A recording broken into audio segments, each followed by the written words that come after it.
மச்சான் இந்த லீவுக்கு நீ நானு உன் பொண்டாட்டி என் பொண்டாட்டி நம்ம 4 பேர் சேர்ந்து டூர் போவோமா? டூருக்கு உன் பொண்டாட்டி என் பொண்டாட்டிடா.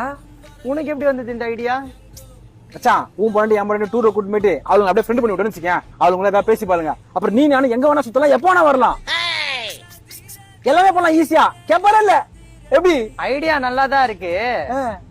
அவுட் ஒரு வாட்டி கேட்டுருவோமா? கேட்டு.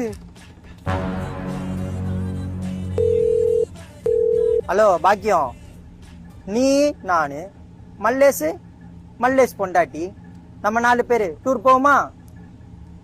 ஏங்க சூப்பருங்க. உங்களுக்கு எப்படிங்க இப்படி தோணுச்சு? மல்லேசன கூட இருக்காரா? இல்ல. அப்போ சூத்த மூடிக்கினு வீட்டுக்கு வாடா புறம்போக்கு. ஏண்டா புறம்போக்கு, இங்க குடிச்சது பத்தாதுன்னு டூர்ல போய் சரக்கு நக்க போறியா? பாக்கியம் ஃபேமிலியாடி. என்னடா மயில ஃபேமிலி? சரக்கு நக்கி தான சாவ போற நீ.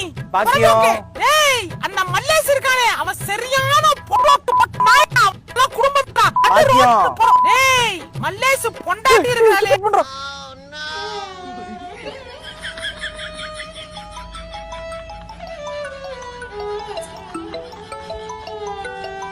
ஏழு ஜென்ம பந்தம் மனைவி என்பது இதில் நீ வேறு